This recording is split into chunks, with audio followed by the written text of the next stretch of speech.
Olá a todos e todas, sou Gabriel Casoni, editor do site e portal Esquerda Online, da coordenação da Resistência, PSOL. Estamos aqui hoje, muito obrigado, com Frank Garcia. Frank é um marxista cubano, sociólogo, historiador e membro do coletivo Blog Comunistas de Cuba, né? Então vamos iniciar. Frank, a primeira pergunta é sobre como está a situação de momento em Cuba, né? Sabemos que a ilha passou e ainda passa por uma severa crise econômica e social, a pior talvez desde o início dos anos 90. Houve também nesse contexto protestos populares, algo que é, digamos, uma novidade, né? Pensando nas últimas décadas em Cuba. Qual a sua avaliação sobre o atual momento por que pasa Cuba? Bueno, uno de los principales errores, es cierto que Cuba se encuentra asediada por el bloqueo y que el COVID-19 golpeó mucho a Cuba por la cuestión de que desapareció prácticamente la industria del turismo. Y la industria del turismo, un analista economista cubano decía que cuando el turismo en Cuba tose, la economía cubana tiene neumonía, ¿no? Y esto se debe a que el gobierno cubano se centró casi completamente en el turismo durante la época Obama. Cuando comienza la época Obama, las predicciones dieron, eso estamos hablando de 2015, que en el 16 iban a llegar 4 millones de turistas extranjeros y 4 millones de estadounidenses. Es decir, 8 millones. Cuando en 2015 empiezan las relaciones con Estados Unidos, Cuba estuvo sobrevendida. El gobierno cubano tuvo que permitir que en casas privadas se rentaran personas sin ninguna autorización porque estaban durmiendo, llegaban con una carpa y lo ponían en el parque. Y entonces cometió el error de pedir un gran empréstito para el Club de París. Un gran empréstito que ellos pensaban que iban a pagar con los ingresos del turismo. Matemáticamente daba la lógica, pero no tuvieron en cuenta que era posible que Obama perdiera las elecciones. Hillary Clinton perdiera las elecciones con Trump. Y ahí comenzó el desastre. A perder en las elecciones con Trump en noviembre del 2016 y en 2017 empiezan las sanciones. Dejan de entrar los 4 millones de turistas estadounidenses, que principalmente es por la propaganda que hay actualmente. Porque los turistas estadounidenses pueden visitar Cuba sin ninguna sanción. Se le ponen una serie de requisitos por qué va, periodismo, cultura, religión, y la gente, los turistas estadounidenses ponen cualquier cosa y eso no lo comprueba el Departamento del Tesoro. Pero la propaganda tan grande de Estados Unidos implantando el terror al respecto hace que muchos millones de turistas no vayan a Cuba. Más la llegada de Trump, se perdieron los 4 millones que iban a llegar, los supuestos 4 millones que iban a llegar. Así todos sí llegaron los otros 4 millones. E impactó bien, positivamente en la economía cubana, que empezó a subir. Estamos hablando de una economía que había tenido un impacto muy negativo en la Unión Soviética, con la caída de la Unión Soviética, más del 30% se había desplomado el Producto Interno Bruto. Con la llegada del coronavirus, entonces se echa al piso completamente la industria del turismo, pero el gobierno siguió cometiendo el error de destinar la mayor parte de los fondos para la industria del turismo. Más del 50% de los fondos fueron destinados al turismo en el 2021, cuando las protestas del 2021 estallan por el deterioro total de las condiciones en la salud y en la alimentación. El gobierno cubano, el pueblo cubano estaba acostumbrado a que el gobierno le garantizara la salud, más allá de las carencias. Hasta diciembre, tengamos en cuenta que el COVID empezó en marzo del 20, hasta diciembre las políticas del gobierno cubano habían sido tan efectivas que en diciembre se logra 0 casos un día, 0 casos. A finales de diciembre el gobierno cubano hace una apertura, flexibiliza todo. Todo es, incluso se podía ir a bares, restaurantes, supuestamente con un límite que no se cumplía, transporte entre las provincias, entre los municipios.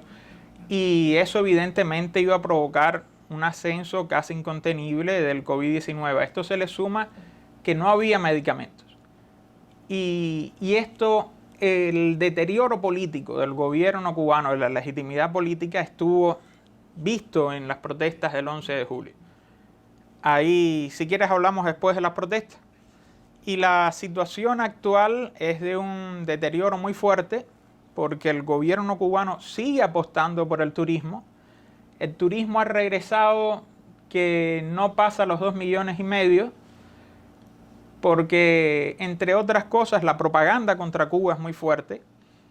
La crisis económica se divulga bastante, hasta The Guardian, que es un diario progresista británico, te encuentra reportaje fotográfico del desastre habitacional que hoy es La Habana, que es real, pero si un medio de prensa como The Guardian publica ese desastre, el grueso del turismo británico no va a ir. A esto también hay que tener en cuenta que se divulga cada vez más la represión del gobierno cubano y muchos turistas son sensibles a esto y no asisten. Y también hay una competencia muy grande en el Caribe, en Cancún, Punta Cana, en República Dominicana, que tienen una muy buena oferta, y las ofertas del turismo en Cuba son buenas pero muy caras y también están deterioradas. Entonces estamos en una situación ahora de una crisis económica total que se agrava porque el gobierno cubano ha quebrado el monopolio del comercio exterior y ha dejado que el sector de la economía privada sea prácticamente quien se haga cargo de la distribución de alimentos, de la venta de alimentos. Esto ha provocado una alta inflación y muy poco acceso a la compra de alimentos. La libreta de abastecimiento, que era más bien un apoyo que daba a la clase trabajadora, se reduce cada vez más. Dura hasta 10 días.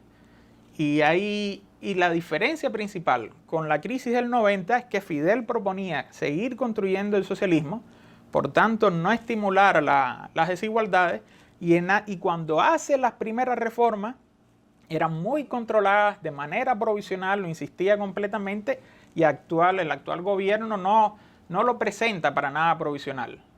Ya eso está en la Constitución, están muy orgullosos del crecimiento del sector de la economía privada y eso impacta muy negativamente en la clase trabajadora cubana. Ese es más o menos a grandes rasgos la situación actual. Ok, só complemento. Houve uma crise muito forte a partir da pandemia, uma queda do turismo, como você bem explicou. Há um momento agora de recuperação ou Cuba segue ainda num quadro sigue en un cuadro muy fuerte porque el gobierno sigue apostando al turismo. Una industria que no acaba de levantar y que se va a demorar mucho en levantar. Y le está apostando mucho también a la economía privada. Y la economía privada está capitalizando el sector de los alimentos. Entonces, si ayudas a una cuestión, pero lo triste es que el gobierno no le hace la crítica al sector de la economía privada. El Ministerio de Economía publicó una entrevista recientemente a un especialista de economía donde decía él que el sector de la economía privada, el sector privado no tiene culpa de la inflación y de los bajos salarios. Con ese cinismo, eso no es culpa de que haya bajos salarios, eso no es culpa de que haya bajas pensiones. Entonces puedo lanzar para allá arriba que no importa. Y esto impacta muy, muy negativamente. Te encuentras también en la cuestión la carencia de medicamentos porque el Estado le está poniendo bastante interés al sector del turismo. Esto causa bastante rechazo en la población. Ok, muito bem, obrigado, Frank. A segunda pergunta: é sabido que os Estados Unidos e a burguesia cubano-americana sediada em Miami têm uma estratégia contra-revolucionária. Quer dizer, busca derrotar a independência nacional cubana, também derrubar o regime e objetiva uma restauração completa do capitalismo na ilha. E sabemos também, como você colocou, que o bloqueio endureceu a partir do governo Trump, né? Como está atuando a contra-revolução em Cuba diante dessa crise econômica e social e do aumento do descontentamento popular com o regime e com o governo? Hay quienes dicen que las protestas populares del 11 de julio del 2021 fueron protestas contrarrevolucionarias. Eso es regalar y darle una fuerza a la contrarrevolución que no tiene. Fueron protestas masivas de miles de personas y la contrarrevolución, de hecho, ninguna organización ha tenido el descaro que fuera de decir nosotros coordinamos esas protestas. Eso no. Y es...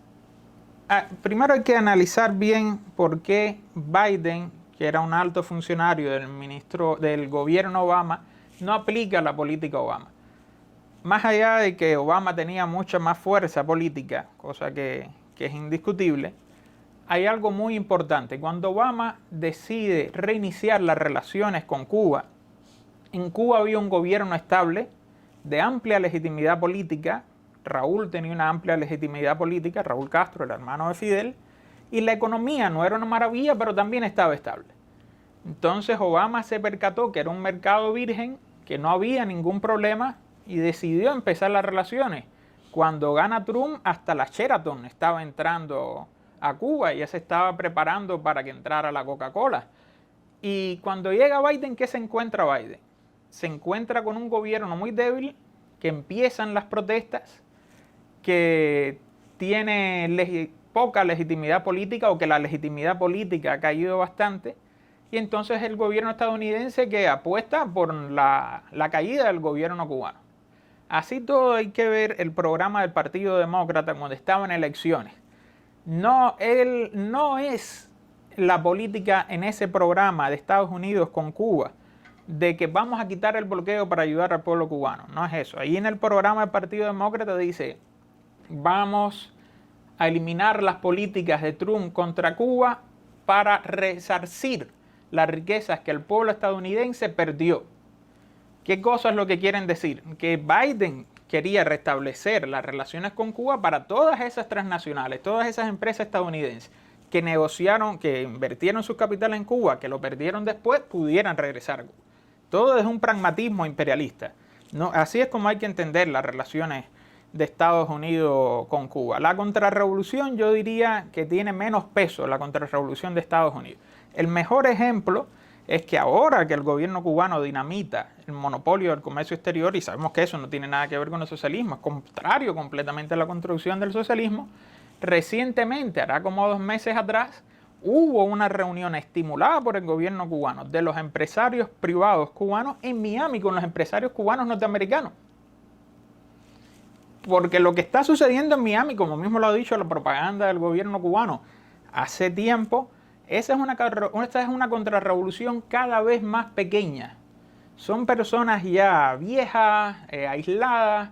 Los nuevos, los jóvenes cubanos norteamericanos que viven allá, nacieron ahí, se dan cuenta que pueden invertir ahí. Buena parte del capital de ese sector de la economía privada viene de las remesas de la migración de Estados Unidos. Buena parte viene de allá. Y se dan cuenta que está un proceso de restauración capitalista, que no lo analizarán como tú, como yo, es el marxismo, pero sí están viendo, es que hasta hay varios canales de YouTube de jóvenes que están completamente desideologizados, que dicen, bueno, está regresando el capitalismo a Cuba. Hasta ellos se dan cuenta.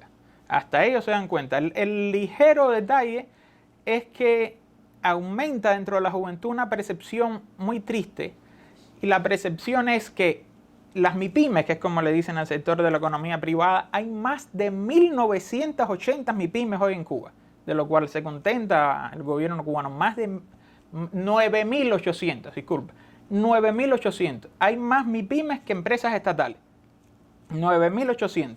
Ahí está en la entrevista en el ministerio que hizo el Ministerio de Economía.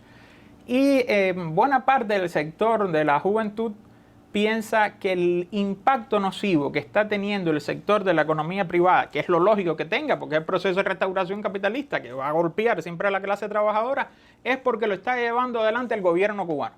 Que si llega el capitalismo de verdad los va a beneficiar, ¿no? El capitalismo clásico, sin el Partido Comunista dirigiendo. Y esa es otra de las cuestiones que hay que tener en cuenta. Cuando se dice, si el enemigo triunfa, uno se tiene que preguntar primero, en Cuba, uno se tiene que preguntar, en realidad, ¿quién es el enemigo de la clase trabajadora ahora? ¿Quién está impactando más directamente en la clase trabajadora? Son las medidas restauracionistas del gobierno cubano. Ellos están mucho más cerca de restaurar el capitalismo de lo que puede hacer la débil contrarrevolución cubana.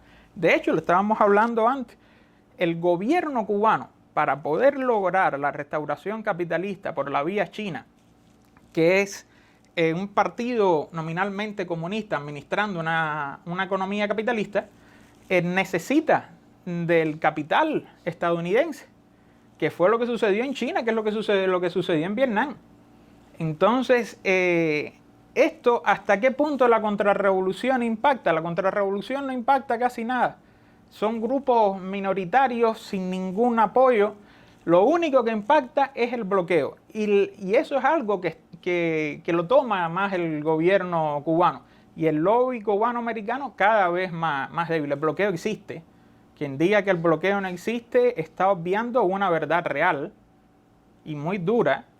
Ponen el ejemplo de que sí, que llegan, buena parte del pollo que llega a Cuba llega a Estados Unidos. Es que eso es uno de los convenios que se logra con Obama, que ciertas empresas, pequeñas empresas con determinadas, con pocas inversiones, sí podían comerciar con Cuba. No, pero no las grandes transnacionales que necesita el gobierno cubano para la restauración capitalista. Muito bem. E dentro, então eu acho que é uma continuidade em relação ao que você falou sobre a política norte-americana e a relação, e também a linha econômica, política do governo cubano, né? Como você avalia a política do governo cubano perante essa crise? Você já estava abordando sobre isso, a aceleração do processo de restauração capitalista em Cuba. Eu li uma entrevista sua, do início do ano passado, em que você fala que havia duas alas no PC cubano, né? Uma ala, digamos, fidelista, que buscava colocar freios ao processo de restauração capitalista, e uma ala mais à direita, que buscava acelerar o processo de restauração, mais vinculada, digamos, ao projeto chinês ou vietnamita, né? Segue havendo essa divisão na elite dirigente cubana entre duas alas, e como que a direção do PC, a alta cúpula da burocracia cubana, do Estado cubano, está lidando com a crise econômica, social, mas também uma crise de legitimidade política que é inédita, né, que creio que é numa escala inédita desde do triunfo da Revolução. Cuando mejor se vio que había dos tendencias dentro de la dirección del partido fue en el tratamiento del COVID-19. Al inicio, como te decía, desde marzo hasta diciembre, las políticas fueron excelentes. Priorizaban lo social por encima de lo económico. Después, evidentemente, la economía entra en una crisis total y gana el pragmatismo chino. Y flexibilizan, se hace una masacre prácticamente, ¿no?, del gobierno cubano en este aspecto. Entonces ahí se vio bien claro. Otro ejemplo fue en abril del 2021, dentro del Congreso del partido. El mismo Raúl Castro, que era el que había empezado las reformas en 2010, que se aceleraron en el 12, aún mucho más con la época Obama, dice con estas palabras: hay que evitar la restauración del capitalismo, porque aquí hay algunos que quieren dinamitar el monopolio del comercio exterior. Eso fue una gran sorpresa. Raúl es actualmente el freno de mano. Raúl, de cierta manera, salvando las grandes distancias, me recuerda a Gorbachev cuando ya a finales, Gorbachev y ese grupo de reformistas que ya muy a finales de la Unión Soviética se dan cuenta que se ha ido mucho más allá de las reformas, que no las pueden controlar. Después Gorbachev dirá que su idea fue siempre destruir la Unión Soviética, pero en los hechos intentó frenar las reformas, ¿no? Estoy salvando las grandes distancias. Esto es lo que veo. Parecido que Raúl se ha asustado y ve que hay un desboque inmenso. Pero esto es prácticamente incontenible, porque lo único que está conteniendo lo ves una lucha faccional en los medios de prensa. De algunos medios de prensa que se niegan a dar un apoyo, que no hablan casi del sector de la economía privada, que se niegan a decir que el proceso es como el proceso chino, que el proceso vietnamita, que no hacen críticas, pero tratan de hacerlo. Y, por ejemplo, el medio Cuba Debate, que ya ha puesto propaganda comercial, que se dedica mensualmente a decir cuánto ha sido el avance. Ideológicamente ahí sucedió algo el año pasado que no se puede perder de vista, y es que hubo un seminario hecho de manera virtual donde se estudiaban las ideas de Xi Jinping desde China. Y ese seminario virtual era para los ministros y viceministros, todos. No estamos hablando de que estudiaban desde China las ideas de Mao, más allá de todas las críticas que se le puedan hacer. Estaban estudiando las ideas de Xi Jinping. que básicamente las ideas de Xi Jinping es demostrar que el PC, que la burocracia tiene que seguir en el poder, que no puede flexibilizar para poder controlar, tener el poder político y avanzar con todo. Y esto que tú decías de la legitimidad política se hace obvio con las protestas del 11 de julio y que continuaron las protestas después. Díaz-Canel, tratando de realizar lo mismo que hizo Fidel Castro el 5 de agosto del 94, explotaron unas pequeñas protestas en el malecón habanero. Fidel se presenta y es impactante cómo los manifestantes empiezan a gritar: esta calle es de Fidel, viva Fidel, cuando estaban tirando piedras y fajándose con la policía, ¿no? Eso mismo trató de hacer Díaz-Canel el 11 de julio del 2021. Empezaron unas pequeñas protestas en un pueblo que estaba a las afueras de La Habana y él se presenta y fue un repudio total. Le lanzaron botellas plásticas, les decían: no, pero quédate que vamos a discutir contigo. Y se fue. Y ese fue y cometió el gran error. En toda Cuba estaban esperándose si era real o no que había protestas grandes en San Antonio de los Baños. Y él llega a una rueda de prensa y dice: comunistas y revolucionarios a la calle, a sofocar a las protestas. Y entonces todas aquellas personas que estaban esperando a ver si era verdad dijeron: sí, vamos a la calle. Yo tomé un taxi desde mi casa hasta La Habana Vieja y era asombroso. A la misma hora, cómo salían cientos de personas de sus casas caminando hacia la sede del Parlamento, hacia el Capitolio Nacional. Fueron miles de personas, no tiene precedente. Y después, a pesar de la represión grande que hubo ese día, nada más casi 1000 detenidos, el año siguiente, en el 2022, continuaron pequeñas protestas en lugares que no habían estallado, en lugares de la periferia, pequeños municipios del campo. Al punto que después, en octubre, a finales de septiembre, 26 de septiembre a 1 o 2 de octubre, hubo una explosión social en La Habana tan grande, con cortes de ruta, incluso evitaron la llegada de un tren. Se entró en una crisis total y continúan de otra manera las protestas. Esto es algo que nunca hubiera sucedido bajo Fidel. No es que Fidel estimulaba las protestas, pero había una legitimidad política muy grande, igual que cuando Raúl. Eso era impossível. Frank, nós estávamos falando, você falou de uma divisão na cúpula do partido entre duas alas, que se expressa na imprensa, uma ala fidelista, que o Raúl, de certa maneira, busca também atuar no sentido de colocar alguns freios ao processo de restauração, mas que há uma outra ala que prevalece, há uma dinâmica restauracionista. Mas nós sabemos que o PC tem uma base de massa em Cuba, né? São, não sei, centenas de milhares de militantes. Como que a base militante do PC, né, e seus vínculos, as suas organizações de massa em Cuba, estão reagindo perante essa linha restauracionista agora acelerada, né, as divisões na cúpula, ou seja, como está a relação entre a direção e suas alas e a base de massa do Partido Comunista en Cuba? Muy interesante. Quiero decir que el ala fidelista es cada vez más pequeña.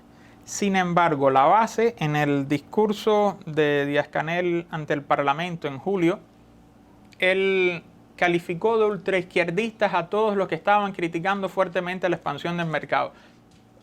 ¿Quiénes eran? Eran viejos militantes de las bases del PC, que se han ido agrupando en diferentes páginas de Facebook, gente que apoyaron la represión contra el 11 de julio, es decir, de una incondicionalidad total, que están escandalizados ante el avance de la restauración capitalista. Cuando Díaz-Canel dijo eso, que criticó a los ultraizquierdistas, que fue la palabra que usó porque se escandalizaban por un poco avance del mercado, te estabas dando cuenta que si el presidente llegó a decir eso, es que dentro de la base había un grueso bien fuerte, ¿no? Y sí, dentro de la base, dentro del PC no existe un debate real. No puede que un militante diga algo, que en determinados núcleos se diga algo y eso se eleva, formando parte de un centralismo burocrático que devino en un centralismo burocrático. Pero el debate real no existe. Te pongo el ejemplo. Para el Congreso del Partido de abril del 2021 no se hizo ninguna selección de manera desde la base. fue la dirección del partido quien dijo: estos son mis delegados. Lo que se hacía en los otros congresos era que la base del partido escogía a los delegados y ellos iban y debatían. En este caso no fue así, fue la dirección del partido directamente, a dedo.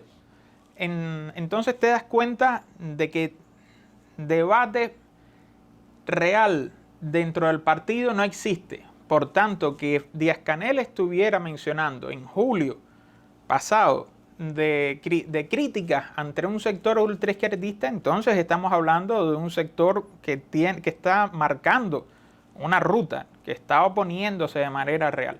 Aunque arriba estoy hablando de la dirección, es cada vez menor, se percibe cada vez menor la presencia del ala fidelista. Muito bem. Frank, num artigo que eu li seu, que achei muito interessante, você caracteriza Cuba como um Estado não capitalista, ainda que deformado, que haveria um processo de restauração, mas incompleto, que não havia ainda um salto de qualidade, né? Na medida em que o setor privado seguia minoritário, não controlava os principais meios de produção e se mantinha um monopólio estatal do comércio exterior.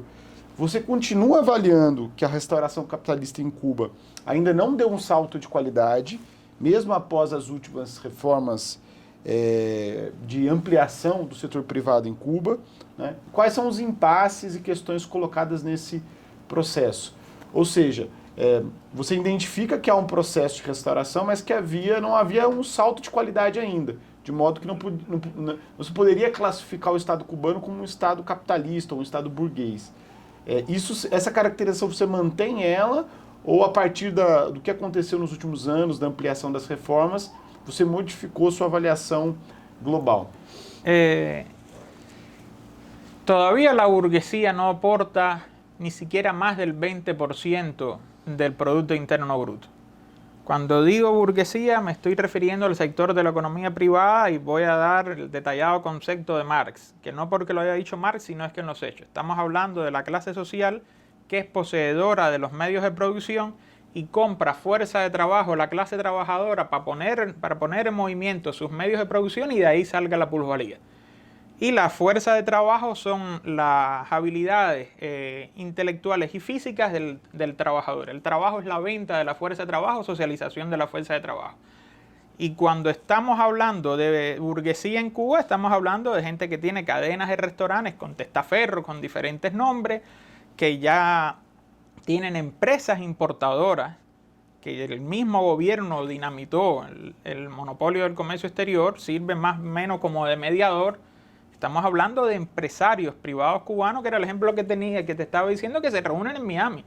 Que el presidente cubano, cuando hace las visitas al extranjero, se reúne con empresarios privados de esos países, estimulando que vayan a poner vínculos, que es interesante el eufemismo, dicen MIPYMES, o si no, nuevo actor económico, o cooperativa no agropecuaria. El gobierno cubano trata de no decir en realidad que es el sector de la economía privada. Yo diría que salto cualitativo en cualidad sí se ha dado, en cantidad, cuantitativo es el que no termina de darse. En cualidad se ve en este avance de las reformas y en el mismo discurso. Yo recomiendo esa entrevista en el Ministerio, publicada en la página del Ministerio de Economía, donde uno de los entrevistados dice esto: bueno, todavía no es el 20% del Producto Interno Bruto, lo cual no es un riesgo, pero si aún y se invirtiera, tampoco sería un riesgo. ¿No sería un riesgo para qué?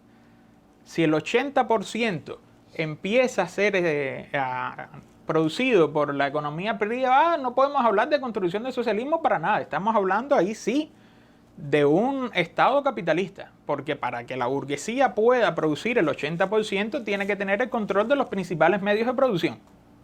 Lo único que paraliza esto es, paradójicamente, el bloqueo yanqui, porque el gobierno cubano necesita el capital financiero de Estados Unidos y de las grandes transnacionales que no acaban de entrar a Cuba porque se encuentran limitadas por el bloqueo imperialista de Estados Unidos. Por eso es que cuando algunos dicen, incluso desde la misma izquierda marxista, que no existe el bloqueo, no pueden explicar entonces qué es lo que falta en Cuba. es muy fácil decir desde prácticamente desde una visión empírica que en Cuba es un sistema capitalista, porque supuestamente los generales de la cúpula, los generales militares que tienen mucho poder en la cuestión del turismo, porque supuestamente ellos son los dueños de las empresas, pero yo puedo decir que supuestamente Dios existe, no hay nada, pero además es una cuestión con la cual se echa abajo esto precisamente desde Marx. Marx lo decía y son los hechos de que las clases sociales están determinadas por relaciones económicas. Pongo el ejemplo, la burguesía perdió el poder político en el 17 con la revolución bolchevique, pero la burguesía continuó existiendo hasta que ya la liquidan completamente, pero durante unos pocos años continuó existiendo la burguesía rusa. La clase trabajadora puede no tener el poder político, pero sigue existiendo como clase trabajadora. Sin embargo, la burocracia, si pierde el poder político, desaparece. Si esta gente, los actuales gobernantes cubanos, pierden el poder político desaparece. Como único nosotros supiéramos que ya se han convertido en burguesía, es que ellos cayeran y siguieran controlando determinadas empresas. Entonces sí eran propietarios de empresas, ya eran burgueses. Pero es un poco, si no inexacto, no describe en su totalidad hablar de Estado obrero deformado. Tenemos que recordarnos que Trotsky habla de esto para la Unión Soviética, que después se aplicaba muy bien para los países del llamado campo socialista del este europeo, para la China de Mao, porque eran países que eran burocracias que no intentaban restaurar el capitalismo, que estaban preparando el camino para la restauración del capitalismo inconscientemente. Lo escribe muy bien Trotsky, lo describe muy bien en La Revolución Traicionada, un libro muy popular entre la izquierda crítica cubana. Pero su proyecto no era la restauración capitalista, como sí es el que vemos que está haciendo en Cuba y como lo fue China y Vietnam, ¿no? Y en este caso, ya cuando estamos viendo que es una transición al capitalismo, ahí nos cabe la duda, podemos decir que es un Estado no capitalista, o pudiéramos decir que es un Estado obrero en transición al capitalismo. Claro que queda cada vez más difícil decir si es un Estado obrero, aún y en transición al capitalismo, porque si es un Estado obrero en transición al capitalismo, está negando inmediatamente que es un Estado obrero, ¿no? Por tanto, pudiera ser más objetivo decir Estado no capitalista en transición al capitalismo, porque no podemos hablar de la burguesía en el poder. Suponiendo que algunos de los burócratas tuviera alguna que otra propiedad, todavía no es la burguesía la que controla, pero aún suponiendo que todos, que no lo es, tuvieran negocios privados, un país con un menos del 20% del sector de la economía privada aportando al Producto Interno Bruto, no podemos hablar de un país capitalista. Y hay que tener en cuenta bien a Lenin. Yo cito a los clásicos no por dogmatismo, sino porque describen muchas veces los hechos. Lenin habla del proceso de transición hacia el socialismo. Y existe un proceso de transición hacia el socialismo. Lo que no previó él, ni previó Trotsky casi se acerca, es que ese proceso de transición llegara a consumarse con el PC en el poder. Trotsky cree que la burocracia va a caer y al caer va a dar paso, que es lo que sucedió, al capitalismo. Él no puede prever que el proceso de restauración lo lleve adelante un partido nominalmente comunista para poder administrar la burguesía nacional. Muito bem. Frank, você falou sobre como que o bloqueio norte-americano, né, que perdura várias décadas, acaba funcionando como um mecanismo que freia o processo de restauração na medida em que restringe o aporte de capital estrangeiro em Cuba. Exato. E Cuba, pela proximidade geográfica com os Estados Unidos, seria imprescindível para o avanço de um processo mais robusto de restauração capitalista, investimentos norte-americanos ou dos seus aliados em Cuba, né? Portanto, o bloqueio ele restringe o processo de restauração. E um outro aspecto que sempre me pareceu muito importante também na restrição desse processo no bloqueio do avanço da restauração é o apoio popular que há ou havia majoritário em Cuba em relação ao legado da Revolução, né? Ou seja, as conquistas sociais, a conquista da independência nacional, da justiça social e outras conquistas que a Revolução produziu produzir uma base, construir uma base de apoio popular majoritária em Cuba, né, podemos por assim dizer. E também uma legitimidade, né, de Fidel, de Raul, da direção histórica que esteve à frente da Revolução Cubana. Após esses últimos anos em que houve uma intensa crise econômica, social, protestos populares, como você descreveu, uma queda do prestígio, né, do novo governo de Cuba, segue havendo ainda uma base popular majoritária que apoia o regime e o legado da Revolução, ou já é minoritário esse apoio? Ou pensando até de uma maneira mais complexa essa pergunta, há uma diferença entre apoio ao governo cubano, atual governo cubano, e a relação das massas com o legado da Revolução? Exacto. Né? Talvez essa é uma questão. Né? Há uma base social pró-restauração capitalista. Como a gente pode pensar a consciência popular em Cuba, as questões que perpassam hoje a consciência da classe trabalhadora cubana, sua relação com o governo, com o legado da Revolução, com a perspectiva da restauração capitalista? Porque creio também que há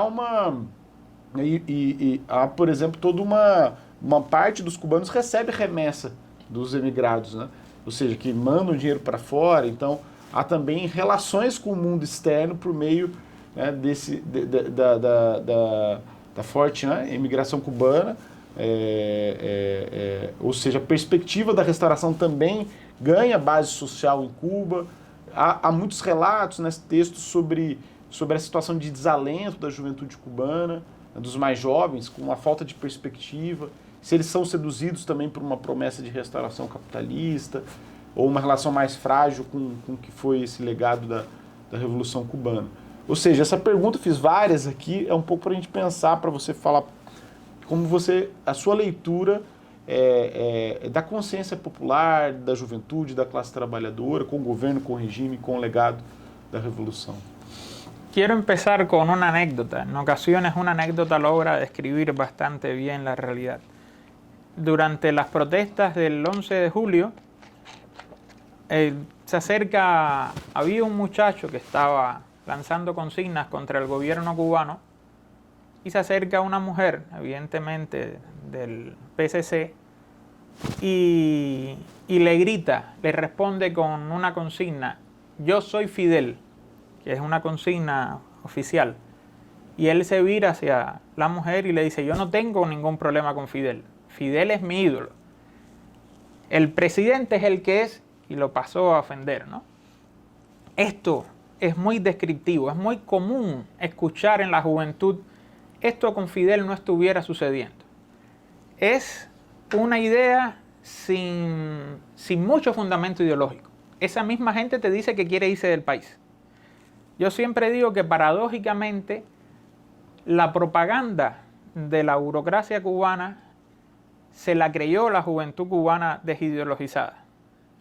Se la creyó porque entonces buena parte de la juventud, la desideologizada juventud cubana, ese sector que no tengo estadística, pero que es muy amplio, sí cree que hay socialismo en Cuba. Se creyó eso.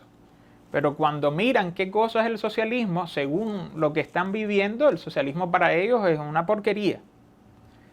Y esos mismos, hay que entender que esos muchachos que tienen, vamos a poner, de 18 a 25 años, que fueron los protagonistas de las protestas del 11 de julio, lo pueden ver en los videos, y van a dar, tenemos que ver, Fidel fallece en el 2016, los que tienen 18 o 20 años.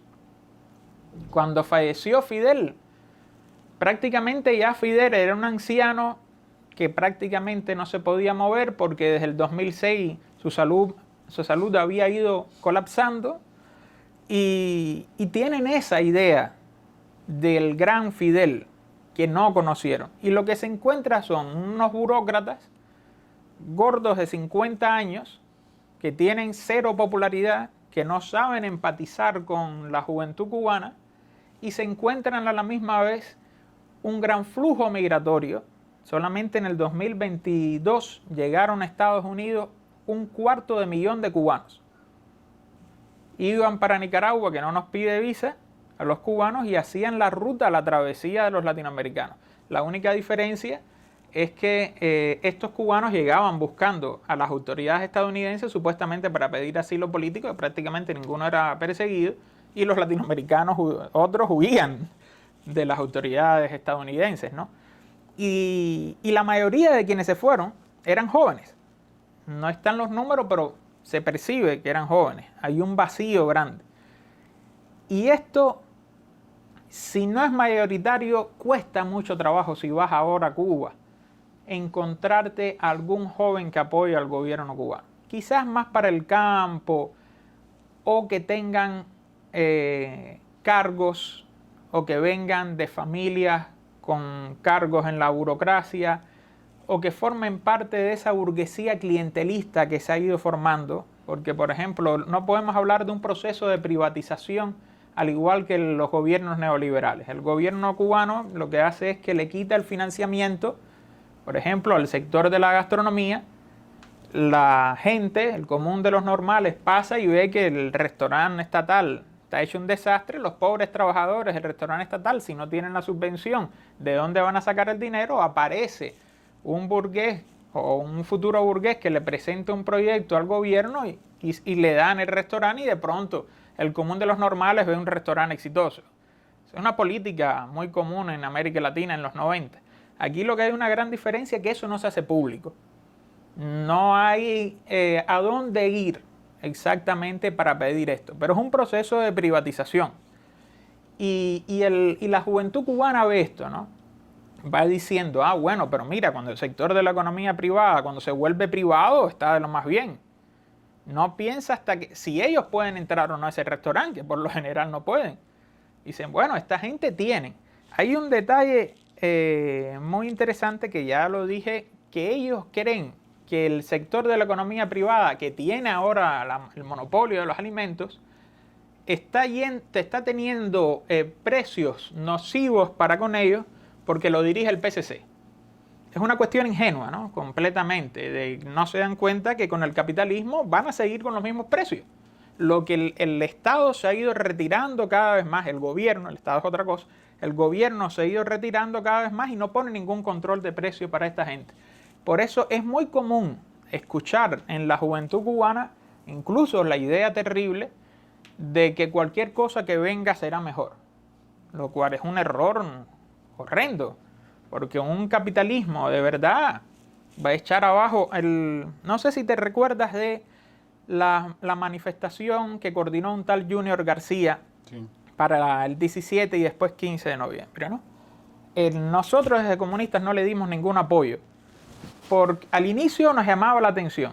Estaba haciendo algo muy peculiar, había ido al gobierno provincial a pedir autorizo y todos dijimos, bueno, ¿y ahora qué va a decir la burocracia? Este hombre está cumpliéndolo todo. Y creó una especie de frente que se llamaba Archipiélago. Y ahí aceptó a un grupo político que se llama UNPACU, que es contrarrevolucionario completamente y que presentó un programa neoliberal que era neoliberalismo a pulso, ¿no? Y nosotros no podíamos estar con esta gente. Cuando tú hablabas con ellos o con otros representantes de la oposición cubana, que tú les decías, bueno, ustedes van a tener que tomar alguna medida neoliberal, y dice, alguna no. Tenemos que echar abajo todo el sistema. Tenemos que meter recortes al estilo Polonia, al estilo la Europa del Este, porque nosotros no podemos cargar con toda la rémora de la educación, de la salud, y es real. Si quiere haber un proceso de restauración capitalista rápido, porque además ellos piensan, ¿quién nos va a apoyar? Estados Unidos. ¿Cómo vamos a contentar a Estados Unidos? Desmantelando todo el sistema de la revolución. Y esa es la propuesta. Desgraciadamente, incluso dentro de sectores de la juventud, Milei es popular. Lo ven como alguien atractivo. Sobre todo en estos sectores de la pequeña burguesía, estos muchachos que son hijos de burócratas incluso, o de burgueses, Milei es popular. Y ese proceso de desideologización es muy difícil revertir. Si te pones a ver en la historia, ninguno de los estados mal llamados socialistas o estados obreros, como se diría desde el trotskismo, ninguno de ellos burocráticamente degenerados ha sido superado por la revolución. por una revolución. Todo ha sido por una restauración capitalista. Los dos casos que estuvieron más cerca, que pudo haber tenido lugar una revolución, fue el triste caso de Solidaridad, que es increíble cómo la derecha logró capitalizar un sindicato, un movimiento obrero, y en el caso de la rebelión popular contra Ceausescu. Ambos casos torcieron completamente a la derecha. Los primeros días de gobierno de Bauesa fue aquí anunciando el paquete neoliberal, y en el caso de Rumanía lo mismo, pero con un ex representante del gobierno de Ceausescu que era ligeramente crítico, ¿no? Y esto es lo que yo temo que pueda suceder, porque cuando nosotros desde comunistas tratamos de hablarle, te pongo un ejemplo, en un restaurante privado que me hice amigo de los trabajadores, yo les explicaba, les ponía el ejemplo, miren cómo los explotan, y decían, es verdad, miren qué condiciones ustedes están trabajando, porque el sector de la economía privada prácticamente no tiene ningún derecho. Estas personas trabajan y ganan según lo que va ganando por día. Ellos no tienen derecho a maternidad, no tienen derecho a sindicalizarse, ni mucho menos existe un sindicato donde están los propietarios y los trabajadores. Imagínate tú, ¿qué sentido? Y cuando ya les tenía explicado todo esto, que ellos entendían perfectamente, les digo, bueno, lo que tienen que hacer es hacer un sindicato. Sindicato es nada más reuniones, sindicatos no resuelven nada, porque es la idea que tienen del sindicato burocratizado. Y cuesta mucho trabajo decirle a la juventud, lo que sí, como te digo, existe una visión idealista dentro de los mismos jóvenes de Fidel, pero son los mismos jóvenes que de pronto se comen el cuento de Estados Unidos de que Cuba, cuando la dictadura de Batista, no estaba tan mal, que solo tenía 60% de analfabetismo. Eso me lo dijo un muchacho, un primo mío recientemente, le dije, ¿tú sabes lo que es 40% de analfabetismo? ¿Te imaginas una población con 40%? ¿Cómo que solo el 60%? ¿Cuánto había que esperar? ¿Al 80% para lograr el 80%? Y esta propaganda constante, sí impacta más que la propaganda, porque la propaganda siempre existió, es el deterioro total, porque lo ven. Esta gente no está construyendo socialismo, esta gente está trabajando para sus intereses, esta gente está construyendo el capitalismo, bueno, ya entonces vamos al capitalismo real, ¿no? Mas, Frank, então você estava descrevendo que vai se formando uma base social, especialmente na juventude popular, muito crítica e com expectativas e ilusões na restauração capitalista. Mas segue havendo ainda uma base de apoio ao regime ou não se pode dizer propiamente... Sí, existe una base de apoyo al gobierno cubano que te lo encuentras más para las provincias, al interior del campo. Cuesta mucho trabajo encontrarlo, pero te lo encuentras. Principalmente entre 50, personas de 50, de 60 años, entre la juventud cubana es muy difícil encontrarlo. Y cuando empiezas a escudriñar, te das cuenta que son unos oportunistas que tienen un discurso para la burocracia, para ganar puestos, que durante esa ola migratoria que te dije en el 2022, aparecían casos y casos de dirigentes municipales y provinciales de la juventud comunista que decidían irse porque veían que no lograban las expectativas de mejorar económicamente siendo parte de la burocracia, o te los encuentras también que van ascendiendo en los cargos, haciendo lo que quieran, persiguiendo antiguos compañeros. Trotsky describe muy bien qué cosa es el oportunismo. Son personas grises, mediocres, que prefieren capitular y perseguir a sus antiguos compañeros para demostrar lealtad a la burocracia.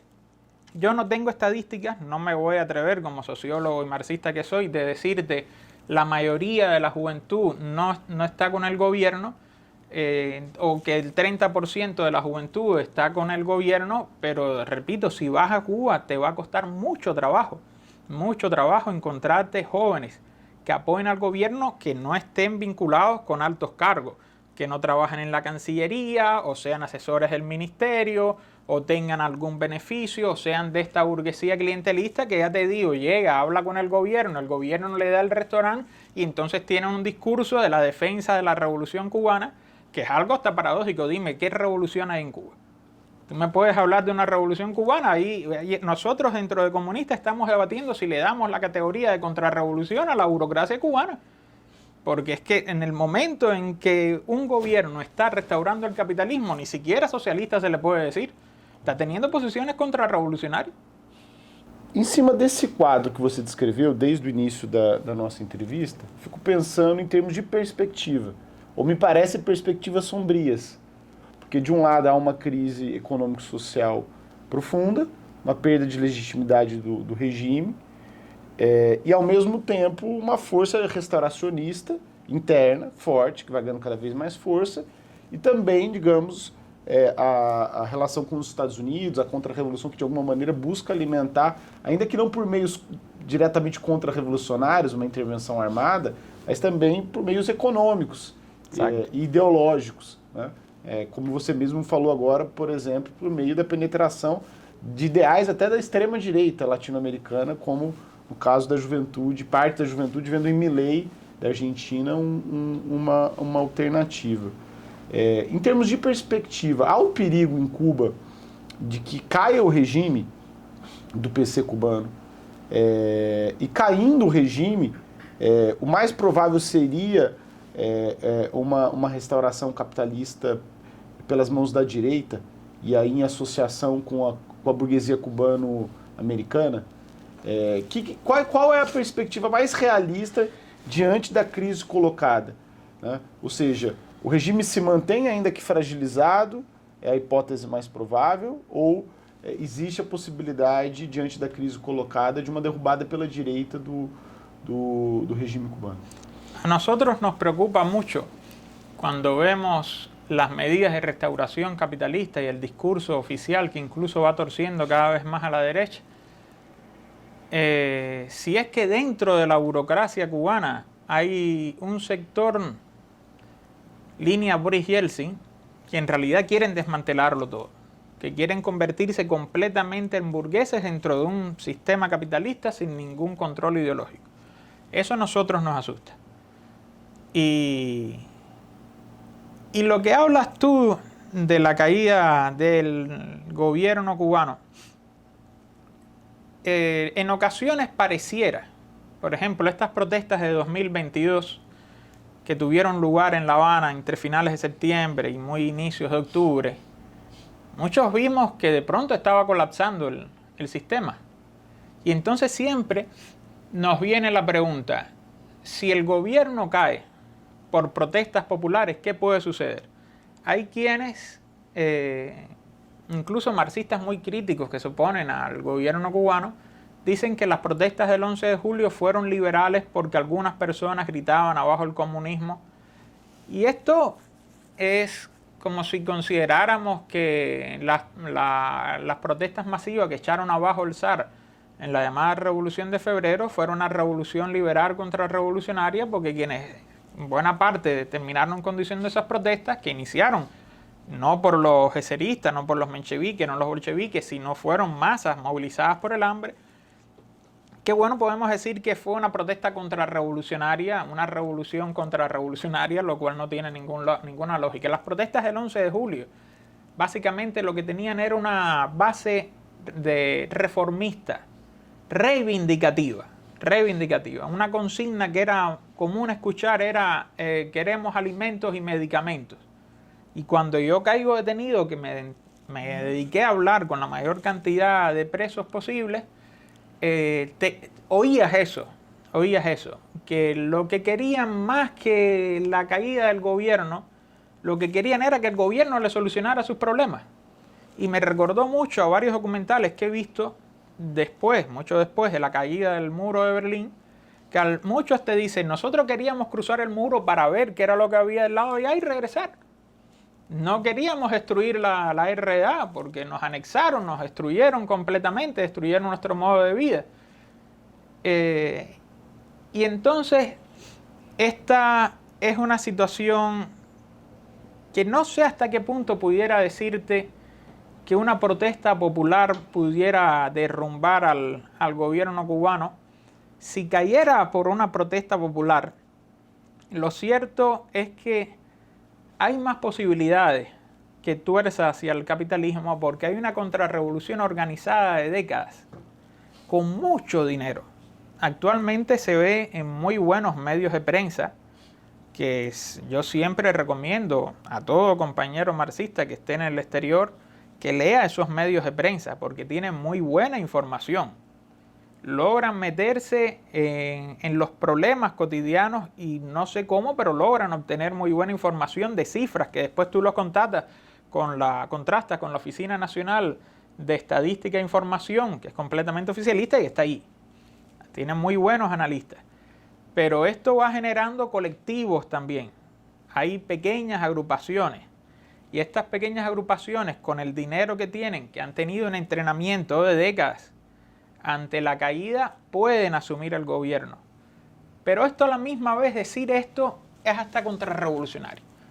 Porque entonces es dar por sentado que no va a suceder una revolución. Si nosotros damos por sentado esto, nos sentamos a tomar un café y a hablar de filosofía, ¿no? Porque entonces, ¿qué sentido tiene empezar a estudiar a Trotsky, empezar a estudiar a Marx, tratar de organizarnos para ir construyendo algo, conciencia, una organización precisamente para evitar esto y que si estallan unas manifestaciones populares, salir con la bandera roja y ponernos al frente de la manifestación popular? Si nosotros creemos que no debemos apoyar la protesta popular, le estamos entregando la protesta popular a la contrarrevolución. Cuando sale la contrarrevolución se va a poner al frente. El 11 de julio pasó algo. Existía una especie de coalición de intelectuales, de la cual yo formé parte, que se llamaba 27N, que tenía su origen en las protestas que hubo frente al Ministerio de Cultura en el 2020, 27 de noviembre de 2020. Ahí dentro hubo varios intelectuales de izquierda, tuvimos varios intelectuales de izquierda que después nos fuimos replegando porque vimos que esto iba torciendo a la derecha y no teníamos cómo parar. Y cuando nos fuimos nosotros, el 11 de julio ellos demostraron su carácter pequeño burgués. En vez de ir, que tenía una buena estructura, a ponerse delante de las masas populares, fueron al Instituto Cubano de Radio y Televisión a reclamar libertad de prensa. Es decir, no entendieron nada, no entendieron que el 11 de julio era una protesta popular reivindicativa reclamando cuestiones básicas, ¿no? Y cuando tú miras los reclamos de esa contrarrevolución, se centran fundamentalmente en libertad de expresión y en derechos humanos, lo cual está bien, pero te das cuenta que no le interesan los derechos de la clase trabajadora, porque si ellos ahora empiezan a decir queremos aumento salarial, aumento de pensiones, etcétera, etcétera, se ven en el compromiso de que si llegaran al poder tienen que aplicarlo, que lo pudieran hacer hipócritamente. Muchos partidos de derecha han prometido todo esto y cuando llegan destruyen todo, pero en este caso, quizás por inexperiencia, son coherentes con su discurso. Ellos no hablan de aumento de salarios y demás, y está gente como Lompacu que pone un programa neoliberal. Yo creo que ante esto lo que nos toca por la izquierda crítica, que hablaremos más adelante, es organizarnos y crear conciencia, No es necesario, como dice un compañero de nuestro núcleo en Santa Clara, no es necesario ser trotskista para leer a Trotsky. Y la revolución traicionada, por desgracia, describe muy bien lo que está sucediendo en Cuba. Y podemos entenderlo desde los mismos inicios de la revolución. Porque si la clase trabajadora hubiese tenido el poder directamente de decidir cuáles eran las políticas económicas a seguir, actualmente no estuviera sucediendo esto. Porque nada más hubiese estado viendo que se estaba torciendo el capitalismo, no ya por una cuestión de ideología y de pureza revolucionaria, sino porque en los hechos le estaba afectando. Hubiera controlado y hubiera dicho, no, esto no se puede. Pero te cuento que no solo el Congreso del partido se hizo sin seleccionar nada. La tarea de ordenamiento, que es la que empezó el 1 de enero del 2021, todo este proceso de liberalización bien fuerte, no fue aprobado por el Parlamento. Empezó el 1 de enero del 21 y en abril el gobierno llamó al Parlamento para explicarle cómo era la tarea de ordenamiento. Cuando ya estaba implementada, no hubo ningún debate. Esto es lo que está sucediendo. Es muy parecido a la doctrina del shock cuando lees a Naomi Klein, todas estas situaciones de la doctrina del shock que los gobernantes han aprovechado para impulsar las reformas contra la clase trabajadora. Esto fue igual, la excusa que daba el gobierno es, bueno, hay coronavirus, no se puede reunir el Parlamento, no se pueden reunir los trabajadores para escoger a los militantes que van a ir al Congreso y tenemos que hacerlo. Y esto fue la aplicación y una de las partes más fundamentales del discurso era que no podemos seguir como estamos. que hay que hacer algo para cambiar. Y sí, ¿para dónde había que cambiar? ¿No? Para más socialismo, para más revolución. No para así una restauración capitalista que cada vez va a salir peor. Vamos a terminar más parecidos a Haití que a Islandia. Si no llega si no desembarcan las transnacionales estadounidenses, es muy posible que el gobierno cubano termine restaurando completamente el capitalismo con financiamiento ruso, chino, de algunas empresas de la Unión Europea, pero con una economía aún peor de lo que pudiera ser el Estados Unidos en Cuba, cosa que yo no quiero que llegue Estados Unidos a Cuba. Frank, antes de fazer a última pergunta sobre a esquerda crítica, me veio agora à mente você ao final falou sobre as relações de Cuba com a Rússia e China. E queria fazer essa pergunta antes da última pergunta.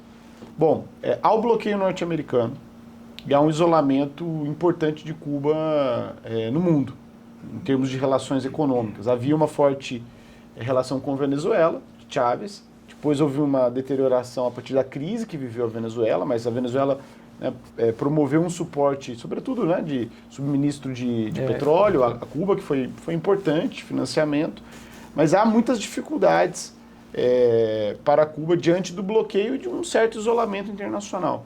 Você acredita que as dificuldades do regime do governo cubano em termos de financiamento e de suporte pode ser amenizado com o auxílio chinês e russo?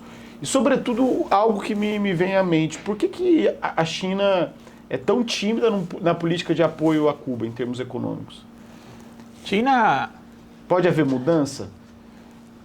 China... Porque para a China seria, digamos, barato, entre aspas, uma ajuda mais substantiva a Cuba em termos de apoio. China es capitalista y el capitalismo no piensa en términos de solidaridad. El capitalismo piensa en términos de cómo va a ganar. China tiene una fuerte presencia en los países del Caribe Oriental. En Dominica, no República Dominicana, en Dominica ellos hicieron el hospital, restauraron el hospital, hicieron un estadio, pero a cambio de una presencia muy fuerte en la economía. Mas você não acha que eles poderiam fazer uma entrada em Cuba para criar um capitalismo chinês em Cuba? Ou com empresas chinesas? Sí, lo que pasa Você acha es que é el por termos gobierno econômicos cubano... ou geopolíticos? Porque a minha pergunta, será que também a dificuldade da China entrar com mais força em Cuba também decorre para não provocar os Estados Unidos? No. Lo que pasa, entre otras cosas, es que el gobierno cubano tiene una gran deuda con el gobierno chino. Al punto que el banco chino se rumora que le está poniendo una demanda al gobierno cubano a raíz de una demanda que le puso un banco británico al gobierno cubano este año que recién termina. El gobierno cubano cometió el error de ir al Tribunal de Londres y entonces el banco chino dijo, bueno, si estuviste en disposición de pagarle a este fondo buitre, te toca pagarme a mí. Hay una deuda millonaria que no es pública con el gobierno chino porque ha dado millones de dólares y el gobierno cubano no paga. Y es una potencia pragmática. Podemos discutir si es imperialista o no, pero es una potencia capitalista y es pragmático. Yo te doy millones y yo no veo los resultados. Hay empresas, muchas empresas chinas en Cuba, pero se encuentran que es una economía que no les da ganancia. Ahora ha empezado Rusia. Rusia, entre otras cosas, se le hace la boca agua a poner misiles en Cuba. En diciembre, ahí está en Comunistas, un viceministro de Economía, de Relaciones Exteriores rusa, amenazó a Estados Unidos con que podían desplegar posiciones estratégicas en Nicaragua, Venezuela y Cuba. Esto no hubo ninguna respuesta del gobierno cubano, todos nos escandalizamos porque sabíamos que podía resultar esto. El día antes de que empezara la guerra en Ucrania, la guerra empezó el 24 de febrero, el 23 en Cuba estaba el presidente de la Cámara Baja rusa. ¿Te das cuenta que eso no es casualidad? Él estaba y venía de Nicaragua, estaba haciendo una gira a ver si tú me das apoyo para hacer esto. Y ellos han tenido, los rusos, el apoyo verbal del gobierno cubano muy limitado. Han dicho el presidente y el primer ministro que Cuba apoya la lucha de Rusia contra Occidente, pero en las Naciones Unidas se abstienen. Nunca han votado a favor de Rusia, se abstienen completamente. Y sin embargo, la presencia rusa en Cuba está llegando a tal punto que este mes se aprobó que tú puedes extraer rublos en cajeros especiales, los llamados cajeros MIR. Puede ir y sacar, el común de los normales, sacar rublos. Claro, esto no es de bondad del gobierno ruso. Ellos están poniendo muchas empresas privadas en Cuba y saben que las transacciones en rublos les es más fácil tanto a Rusia como a Cuba, porque Cuba no puede usar dólares por la persecución de Estados Unidos. Y eso le conviene mucho a Rusia, porque va a sacar mucho capital de Cuba. Se lo va a llevar. Va a haber una gran fuga de capitales hacia Rusia. No hay nada ingenuo en el gobierno ruso.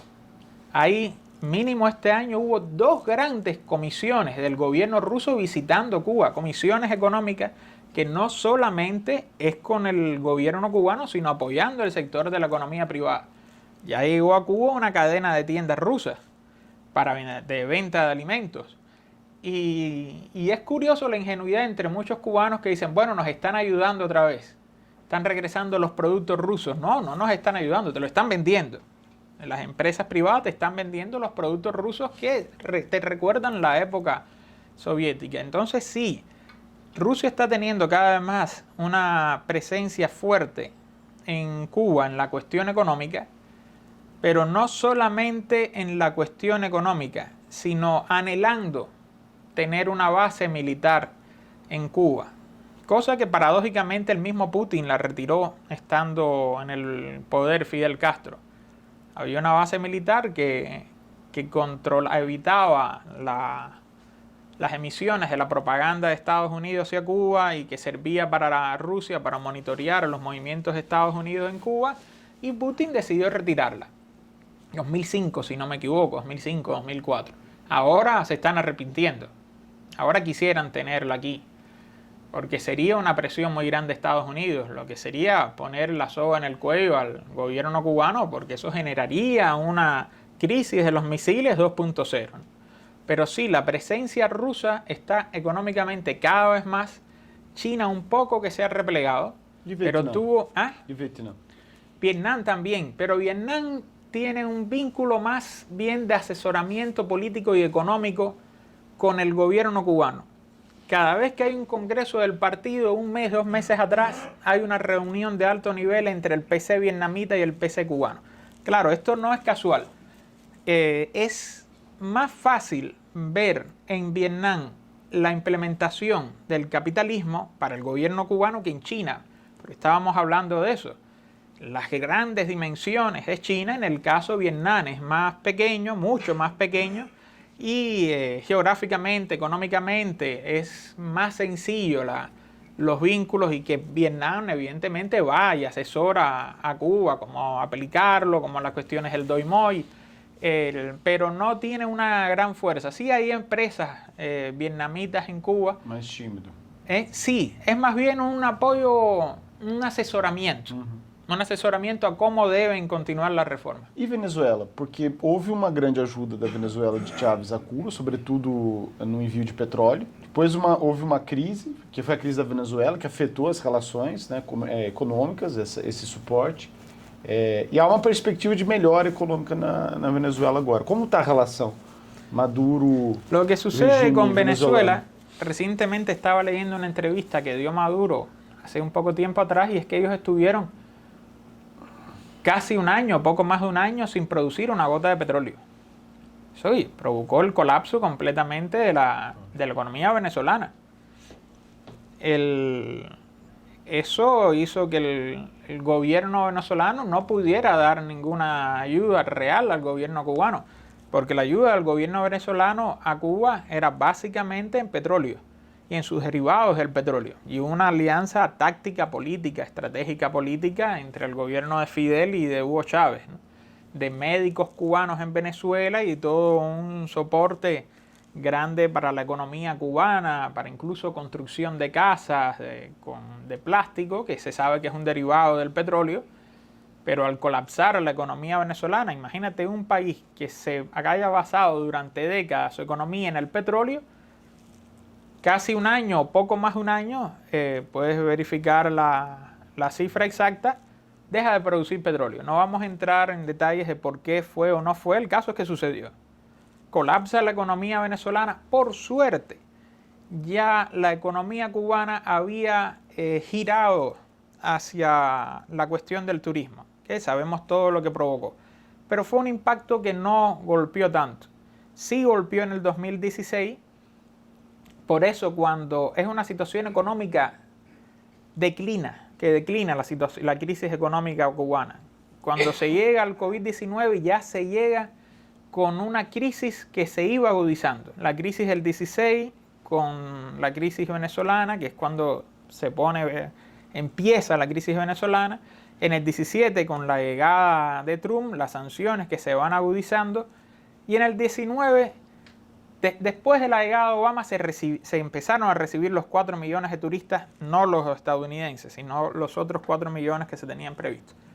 Pero ya en el 20, antes de que empezara el coronavirus, principalmente en el 19, esos 4 millones de turistas no iban para los hoteles, sino que se quedaban en las casas privadas, en los Airbnb. Y ese dinero se pierde entonces. Y ese dinero lo perdía el gobierno cubano y por eso ya iba en declive la economía. En diciembre, en noviembre ya empezaban las grandes colas para comprar jabón, para comprar detergente, escasez de pan. El coronavirus aceleró la crisis económica. Y bueno, es eso, ¿no? China sí introdujo mucho dinero, incluso en el sector del turismo, pero no lo recuperó. Y entonces ha ido tomando distancia. Ahora es el momento de Rusia.